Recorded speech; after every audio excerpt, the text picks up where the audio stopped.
Welcome to the Empire of Ideas. Be sure to check out the American Civil War playlist to follow the events of the Civil War era, its consequential moments, speeches, battles, and much more. In today's video, we are exploring Robert E. Lee's acceptance of command of the Virginia forces. Please like, comment, and subscribe. I cannot raise my hand against my birthplace.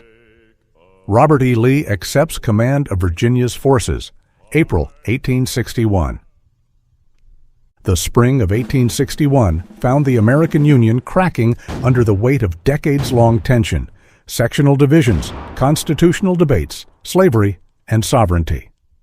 The bombardment of Fort Sumter on April 12, 1861, and Lincoln's subsequent call for 75,000 troops forced every American to choose sides.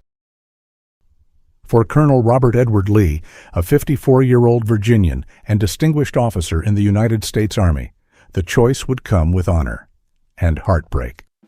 April 18, 1861. A crucial offer from the Union.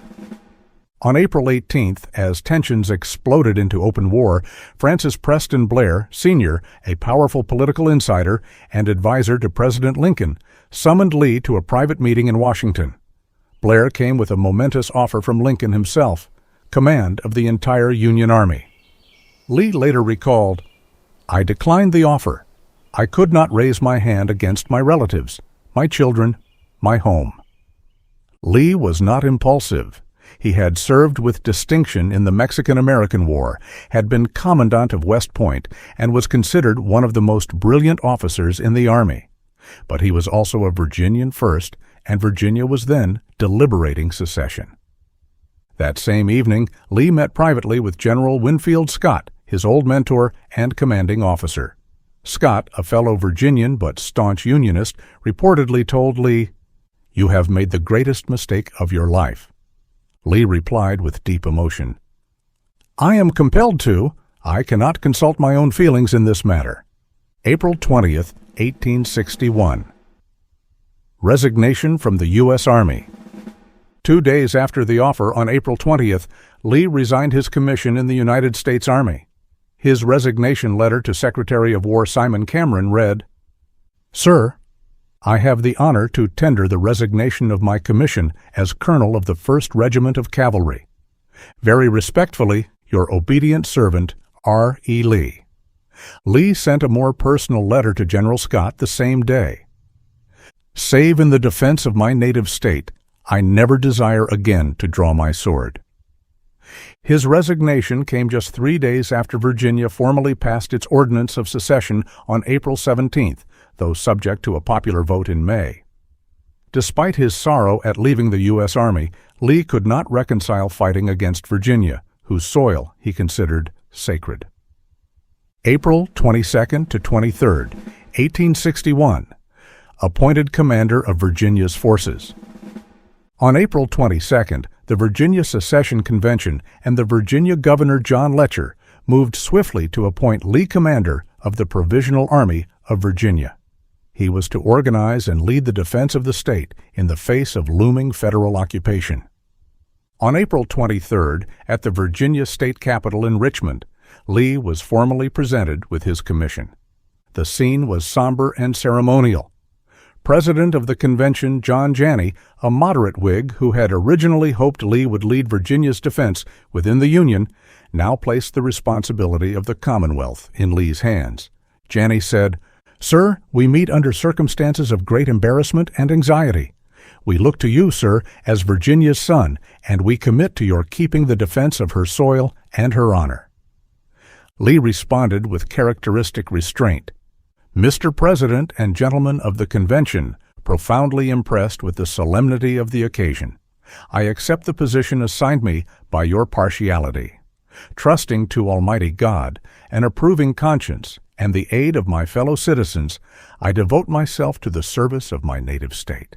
Lee was not a secessionist by ideology. In fact, he had expressed deep reservations about disunion.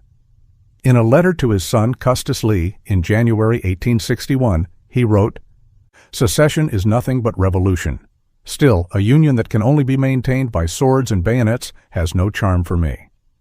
Lee also opposed slavery in principle, calling it a moral and political evil, yet defended the Southern system as something to be resolved gradually. Like many upper-class Virginians, his ultimate loyalty was to Virginia, not the federal government. The crux of his decision was not love for the Confederacy, but devotion to the Old Dominion. Lee's decision shocked many of his Union colleagues.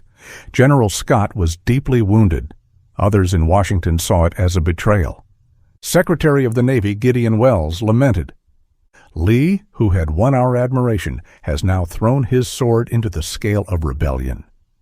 The New York Times wrote bitterly, "This man, bred and fed by the Republic, has turned his hand against it." But even among critics, many acknowledged the moral struggle behind Lee's choice. In Richmond and across the South, Lee was hailed as a hero. His appointment gave instant military legitimacy to the fledgling Confederate cause. Confederate President Jefferson Davis, when informed, praised the decision. "Virginia has committed her sons to her noblest captain." It would take weeks before Lee would be placed in command of Confederate forces as a whole, but within Virginia, he now held supreme authority. Lee's acceptance of command of Virginia's forces was a moment steeped in tragedy and complexity. It was not the action of a hot-blooded rebel, but a man torn between nation and homeland, duty and conscience. He would go on to become the commanding general of the Confederate Army of Northern Virginia, leading it through some of the most iconic and devastating campaigns of the Civil War. But it all began with that moment in Richmond, under the looming specter of national rupture. "I have no other country than Virginia," Lee would later reflect, "and no other allegiance than to her honor."